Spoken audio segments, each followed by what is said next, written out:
Assalamualaikum warahmatullahi wabarakatuh. Baik, saya lanjutkan materi tentang sebaran penarikan sampel. Kali ini lebih ke arah sebaran-sebaran yang berhubungan dengan sebaran normal ya, turunan dari sebaran normal. Oke.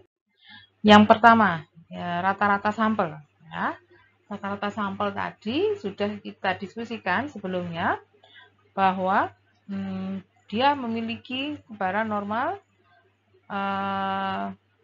kalau variabel asalnya normal mu sigma kuadrat.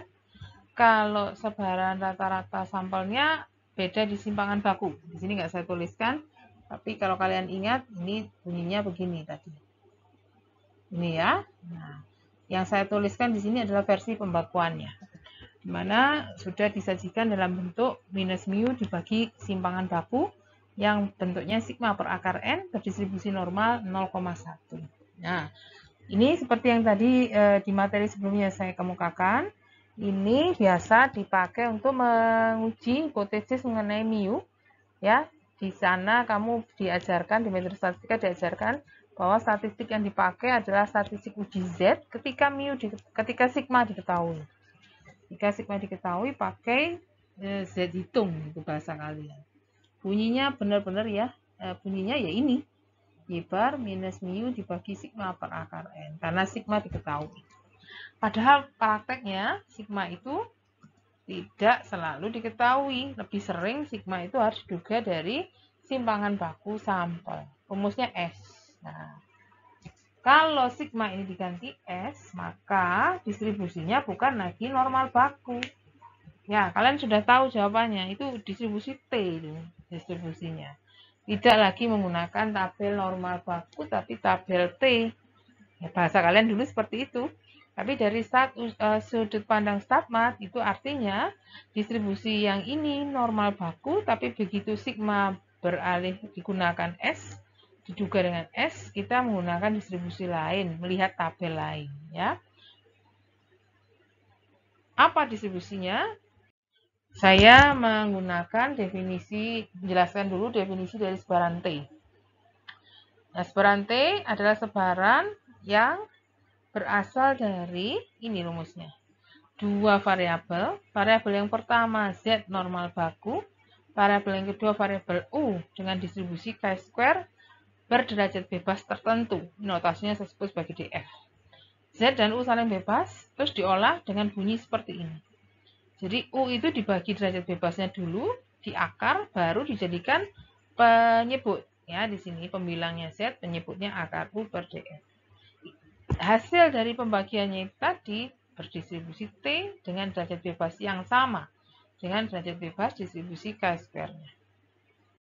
Hubungannya dengan yang tadi, ya, yang tadi saya tunjukkan di slide awal, saya punya pengamatan yang berasal dari sebaran normal, mu sigma kuadrat.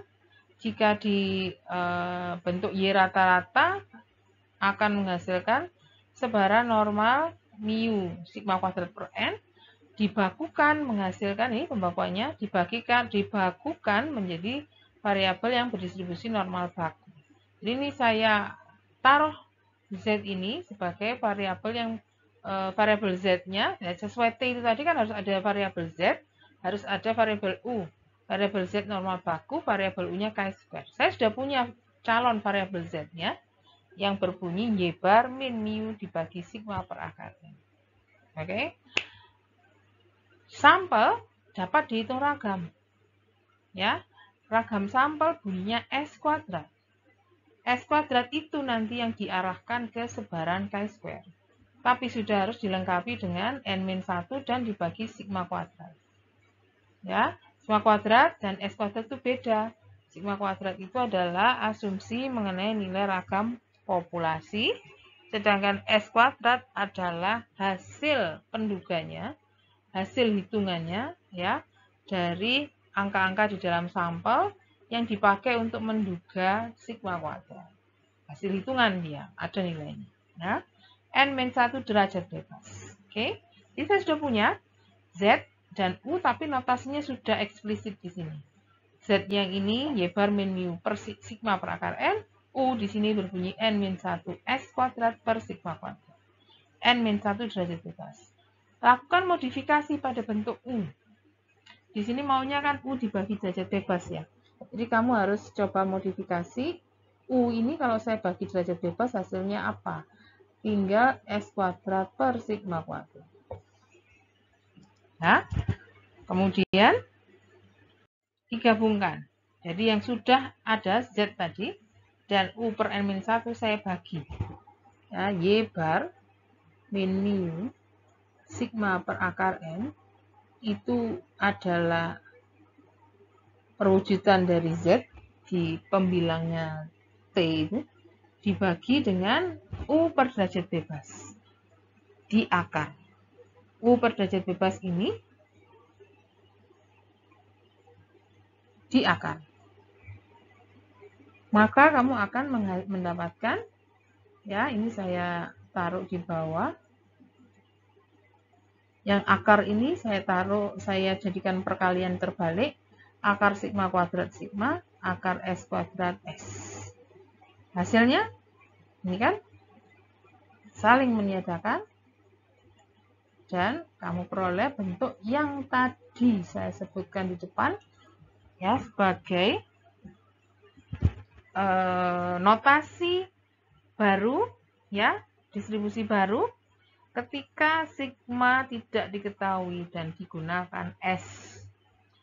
Hasil ini sesuai dengan struktur variabel T yang saya jelaskan tadi secara teori.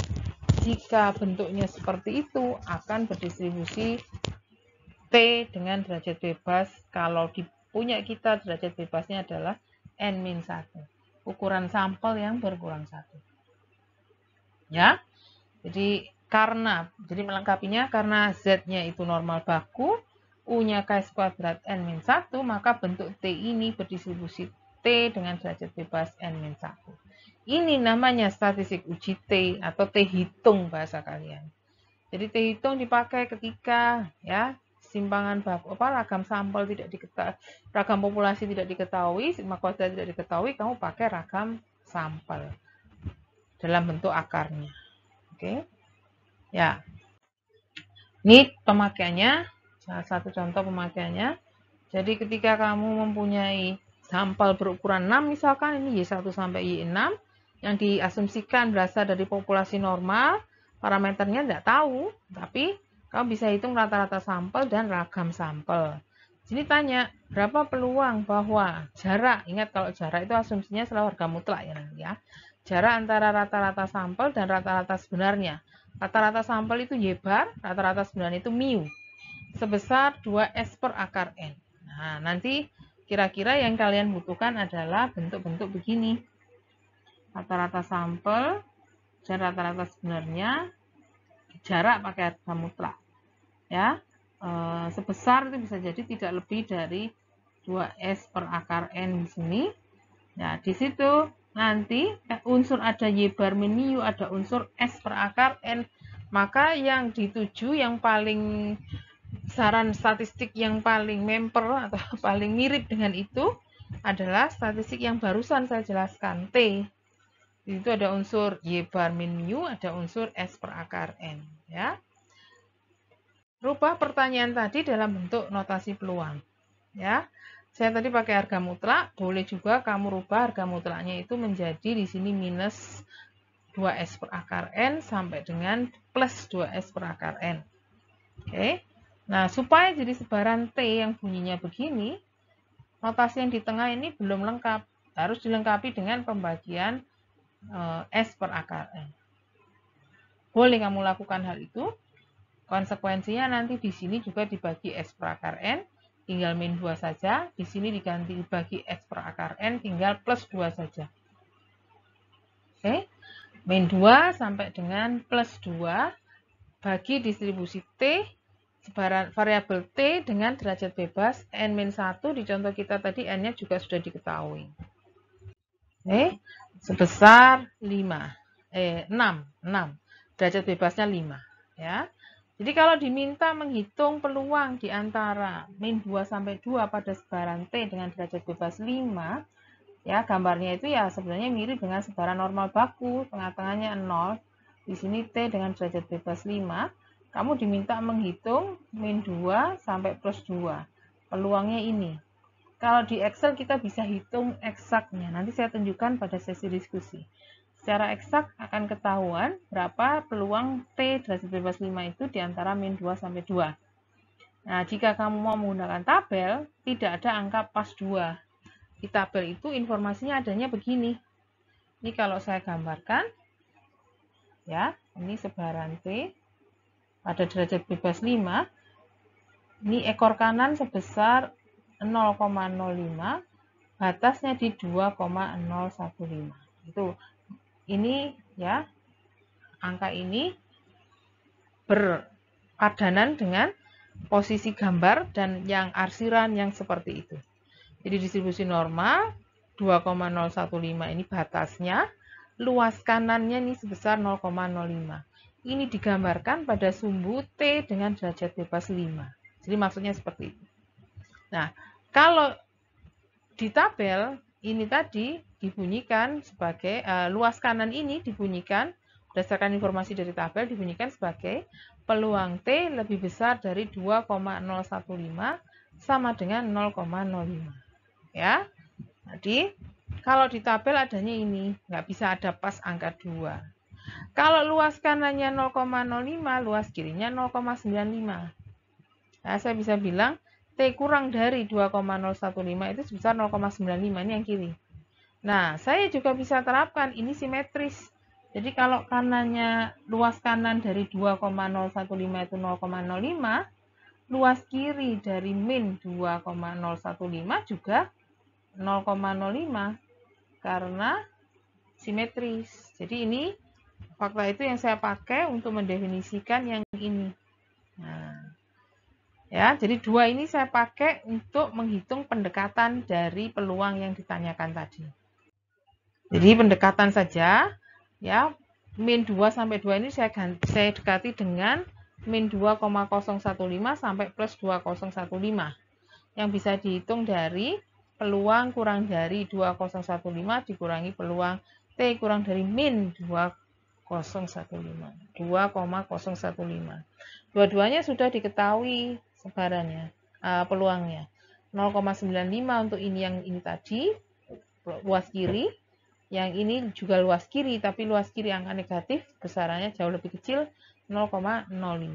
Sebesar, selisihnya sebesar 0,9. Ya, jadi di situ sudah terjawab pertanyaan peluang tadi. Ya, didekati aja. Kalau mau eksaknya nanti saya tunjukkan dengan Excel. Yang berhubungan dengan ragam sampel apa? Di sini saya bunyikan definisi dari sebaran F. Ini adalah sebaran yang berhubungan dengan ragam sampel. Jadi yang pertama, ya, ada U dengan derajat bebas pertama, dengan derajat bebas dia, dan V dengan derajat bebasnya. Kalau dicari rasio, dia akan, dari keduanya akan berdistribusi F dengan 2 derajat bebas, ya, derajat bebas df1, df2. Jadi ini sendiri-sendiri. Ini miliknya U, yang ini miliknya V, ya. U berderajat bebas chi-square, V berdistribusi chi-square, V berdistribusi chi-square juga. Ya, jadi distribusi F ini sebetulnya adalah rasio dari 2 chi-square yang sudah dibagi dengan derajat bebas masing-masing. Nah, mana ragam sampelnya belum terlihat. Baru kelihatan ketika kita mendefinisikan yang ini. Jadi ini tadi simpan dulu. Saya punya Y1 sampai YN ragam dari sampel pertama. Semestinya dia berasal dari normal mu1 sigma 1 kuadrat. X1 sampai XM ragam dari sampel kedua. Juga dari sebaran normal, tapi normalnya mu2 sigma 2 kuadrat. Ya. Kemudian sampelnya beda, ini N, di sini sebesar M. Saya melakukan pengolahan seperti teori yang tadi, yang materi sebelumnya, bahwa ragam sampel itu bisa dibawa ke chi-square kalau sudah dikali derajat bebas dan dibagi ragam populasi. Ya. Di U, semua punya indeks 1 dengan ukuran sampel N. Pada V, indeks 2 dengan ukuran sampel M. Nah, ini baru muncul. Ini ada ragam sampel 1 dan ada ragam sampel 2. Ketika dibagi dengan derajat bebas masing-masing, Ya, pembagian dengan derajat bebas masing-masing. Ini dibagi N-1 kan N-1-nya hilang. Ini dibagi M-1, M-1-nya hilang. Yang tersisa hanya rasio dari ragam sampel dengan ragam populasi pertama. Yang ini rasio ragam sampel dan ragam populasi yang kedua. Ya. Kemudian kalau ini kamu bagi, hasilnya adalah seperti yang F, statistik F yang kalian kenal selama ini. Jadi kalau dibagi, jadinya begini, kali ini. Ya, pembagiannya seperti itu. Selama ini, ya, bentuknya hanya ada ragam sampel 1 dibagi ragam sampel 2. Ya, itu karena asumsinya di sini ragamnya sama. Tapi sebelum ke sana, saya sajikan dulu, ya, karena ini derajat bebas, N-1 derajat bebas, maka bunyi U dibagi derajat bebas kan setara dengan yang ini tadi. Chi² dengan derajat bebas N-1. V dibagi derajat bebas, maka dia juga V-nya ini Chi² dengan derajat bebas N-1, maka ini yang saya lakukan ini setara dengan cerita ini yang di sini. Ya, untuk V. Ya. Sama-sama Chi² dibagi derajat bebas, Chi² dibagi derajat bebas, duanya dirasiokan akan menghasilkan statistik uji F atau statistik F yang berdistribusi F sesuai cerita ini. Ya, kenapa berdistribusi F? Karena asalnya dari Chi² dibagi derajat bebas pada pembilang, penyebut juga dari Chi² dibagi derajat bebas. Oke. Biasanya ini dipakai untuk menguji rasio dua ragam sampel. Nih contohnya. Jadi di situ sekalian ada asumsi. Jadi saya punya Y1 sampai Y6 derajat bebasnya 5. X1 sampai X10 derajat bebasnya 9. Diasumsikan ragam 1 sampel ragam populasi 1 sama dengan ragam populasi 2. Kemudian ya ditanyakan berapa peluang bahwa rasio ragam sampel itu kurang dari B dengan peluang 0,95. Disuruh nyari B-nya berapa. Ya. Ini baru bisa dihitung sama seperti tadi. Kalau kamu sudah tahu sebaran dari variabel yang ditanya di sini. Ya, variabel yang ada di sini bunyinya rasio dua ragam sampel. Kalau rasio dua ragam sampel saja, itu distribusinya tidak ada. Ada distribusinya F itu kalau sudah ditambahkan dengan pembagi ragam populasi 1 dengan ragam populasi 2 di pembilang dan penyebutnya ini dibagi.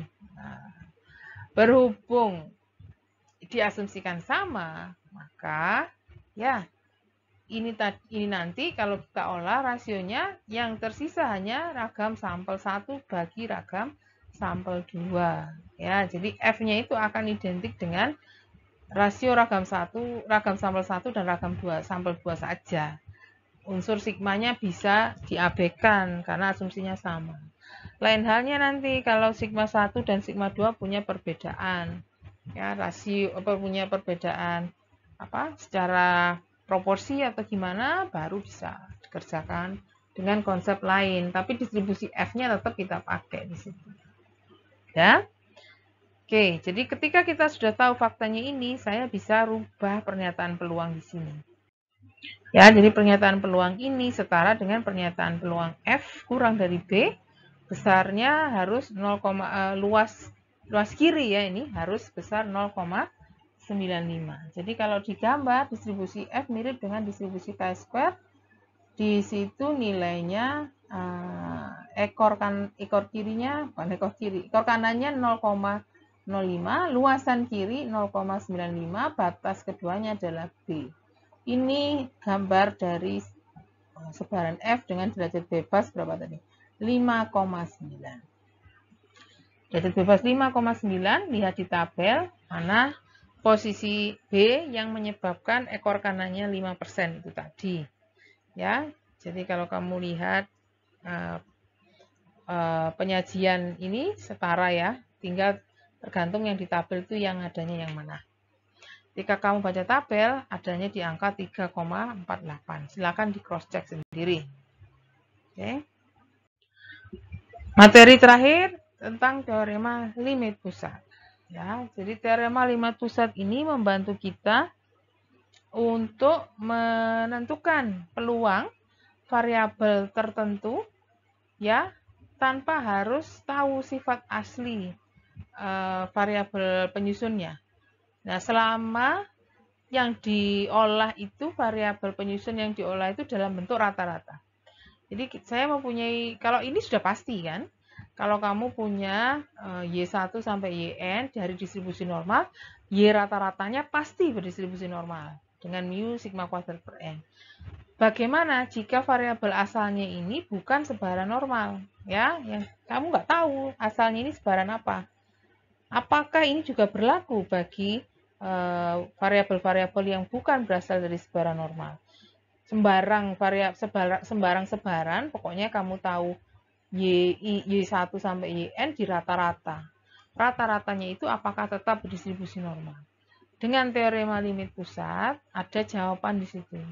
Selama ukuran sampelnya lebih besar dari 30, maka ya rata-rata yang kamu susun dari Y yang tidak diketahui sebarannya tadi bisa kamu dekati dengan sebaran normal pula.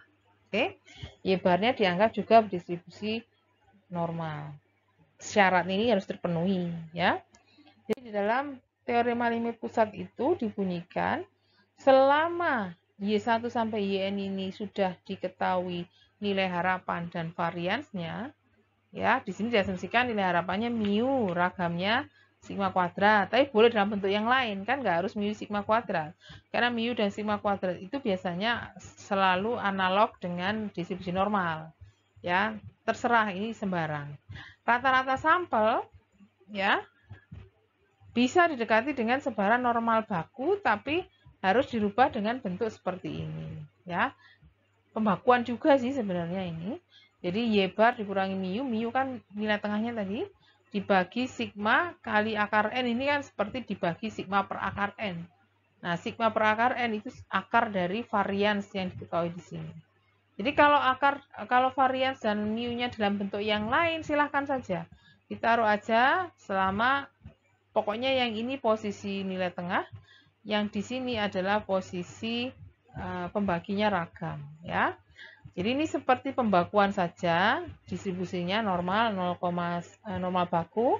Nah, itu berlaku seperti itu selama N-nya menuju tak hingga. Nih, contoh penerapannya, mungkin dia contoh ini tidak langsung menggunakan rata-rata, tapi yang ditanyakan adalah jumlah. Tapi bukankah rata-rata itu asalnya juga dari jumlah ya? Jadi sama saja. Teorema limit pusat ini juga berlaku bagi jumlah, tidak harus bagi nilai rata-rata. Tapi coba kita lihat seperti apa sih di sini. Ya, jadi di sini diasumsikan variabel yang diamati adalah waktu layanan. Ya, variabel acak nggak tahu distribusinya apa, tapi diketahui nilai harapannya 1,5 menit. Saya tuliskan di situ sebagai nilai harapan Y. Ragam 1 sebagai var, yang saya tulis di sini simpangan bakunya. Akar 1 menit. Saya diminta menentukan pendekatan bagi peluang bahwa total 100 pelanggan dapat dilayani kurang dari 2 jam. Waktu layanan disebutkan sebagai Y. Total layanan 100 pelanggan nanti kita bunyikan sebagai sigma YI, I-nya 1 sampai 100. Ya, yang diminta ini adalah disuruh menentukan peluang bahwa sigma YI, I1 sampai 100 kurang dari 2 jam. 2 jamnya saya ganti menit di sini, 120. Ya. Nah, ini kan yang ditanya jumlah. Pada teori limit pusat tadi rata-rata. Bisa saja kita manfaatkan ya, jumlah itu bagian dari rata-rata juga toh. Makanya di sini ya rumus ini saya ganti dengan rumus rata-rata yang dengan perubahan harus dibagi 100 di ruas sini ya, ruas sebelum kurang dari dan setelah kurang dari sama-sama harus dibagi 100. Yang kirinya tanda kurang dari berubah menjadi rata-rata. Kanan tanda ruang kurang dari berubah menjadi besaran 1,2. Ya. Nah, sesuai teori yang ini, kalau mau pakai sebaran normal 0,1, ini belum siap. Masih harus kamu olah dengan perkalian akar N, ya, dikurangi mu dibagi sigma. Mu dan sigmanya ada di sini. Ya, lakukan hal itu. Ya, akar n-nya akar 100, mu-nya dikurangi 1,5, simpangan bakunya 1. Yang ini nanti namanya UN, yang berdistribusi normal baku, atau Z juga boleh. Yang kanan angka semua nanti. 1,2 min 1,5 itu minus 0,3 dikali akar 100 itu akar 10. Jadi angkanya bisa kalian munculkan di situ minus 3. Ya, ini minus 3. Yang depan ini saya ganti namanya menjadi Z. Ya. Jadi Z atau UN juga boleh, tapi orang biasanya otomatis begitu dia tahu sebaran normal baku ya namanya jadi Z. Nah, sekali lagi baca di tabel. Di tabel itu peluang ekor kiri, ya di kirinya ini, di kirinya min 3 itu berapa? Lihat di tabel. Besarnya 0,0013. Cek di tabel. Nah, jika itu tadi dihubungkan dengan pertanyaan, berapa peluang bahwa kasir dapat melayani 100 pelanggan, total waktu layanan 100 pelanggan itu kurang dari 2 jam, maka dengan analisis kita tadi kecil sekali peluangnya. Ya, karena hasil yang kita peroleh tadi jika memang betul ceritanya seperti itu, rata-rata waktu layanan 1,5, rata-rata 1,5 atau 15 ya tadi ya, rata-rata waktu layanan dan simpangan bakunya diketahui 1 menit, maka kejadian total waktu layanan 100 pelanggan kurang dari 2 jam itu sangat kecil sekali untuk terjadi ya. Oke, itu salah satu penerapan saja. Untuk yang kasus-kasus yang lain sudah saya berikan di latihan sebagai tugas, bisa kamu kerjakan. Jika ada pertanyaan, silahkan disampaikan pada sesi diskusi. Atas perhatiannya, terima kasih. Assalamualaikum warahmatullahi wabarakatuh.